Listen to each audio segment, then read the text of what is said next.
Welcome to Game of Life, Cheat Codes from Beyond. Today we're actually doing a deep dive into a profound question about your journey.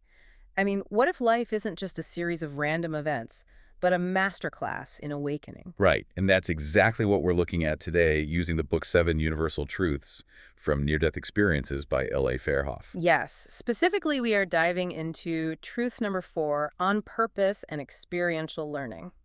which is such a fascinating chapter because it really claims to be the instruction manual we all kind of wish we'd been born with. Yeah. It distills this wisdom from the edge, but it's less about the tunnel of light and much more about navigating things like traffic jams and heartbreaks. Right here on Earth. Exactly, right here in the mess of it all.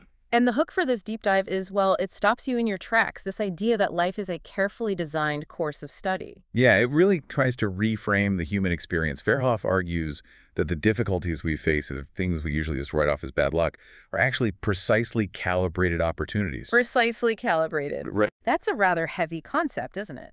It implies the universe isn't just throwing spaghetti at the wall to see what sticks. But that's a hard sell. I mean, telling someone their heartbreak is a class they willingly signed up for. It can definitely feel dismissive, absolutely. But the text suggests your soul actually chooses to encounter these specific challenges for its own evolution. To grow. Yeah, to grow. It shifts the narrative completely away from victimhood. So instead of asking, why is this happening to me, you step into active participation. Because the universe doesn't waste a single moment. Not a single moment. Every betrayal, every loss, it's all an invitation to evolve. We do love our labels, though, don't we? Yeah. We're utterly obsessed with categorizing everything as good or bad, lucky or unlucky. We really are. And the book argues those labels are exactly what obscure the pattern of the masterclass. When you judge an experience as bad right out of the gate, you miss the lesson entirely. Right. There's this distinction in the source material that I found really compelling. Oh, what's the distinction? So it suggests that your difficulties teach you what you are made of, your resilience, your discernment. Ah, the structural integrity. Exactly.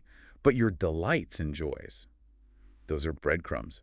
They show you what you are made for, like what your soul naturally prefers. That is a brilliant way to look at it. One tests the structure, the other points the direction. But if we accept this premise that we signed up for, this one might observe that we humans have a charming habit of complaining about the curriculum. Well, constantly. We really do.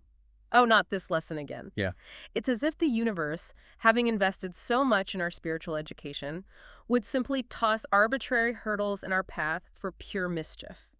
It's all rather meticulously planned, even the bits that feel like a cosmic prank. The cosmic prank.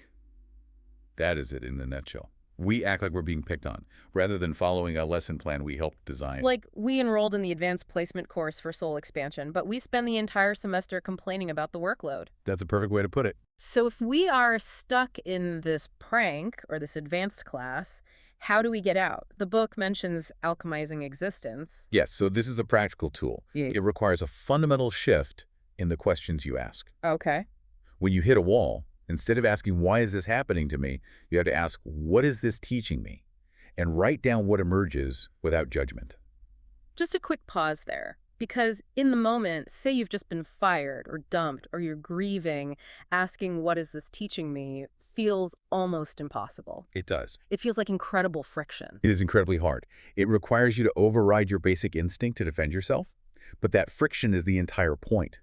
The source uses this beautiful analogy of a seed in soil. Right, the seed. To the seed, the dirt just feels like suffocation. It's pitch black, there's immense pressure from all sides, and it probably feels like the end. But that pressure is exactly what's required to crack the shell. Precisely.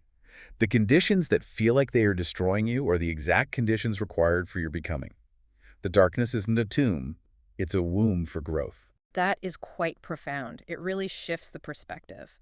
So to bring this all together, life is happening for you, through you, and as you. Nothing is wasted. Nothing at all. Every experience is just information. And that information is guiding you right toward who you came here to be. Well, if you want to explore this further, check the show notes for the universal link to L.A. Fairhoff's book. We also have a poll question up for you today. Yes, we want to know what bad experience turned out to be your greatest teacher. We'd love to see what you think. Your answers really help us understand how these cheat codes are transforming your game of life. It really helps ground these concepts in the real world. Join us next week for another deep dive where we'll be taking a look at transforming our thoughts. Thanks for listening, and catch you then. But before you go, think about this.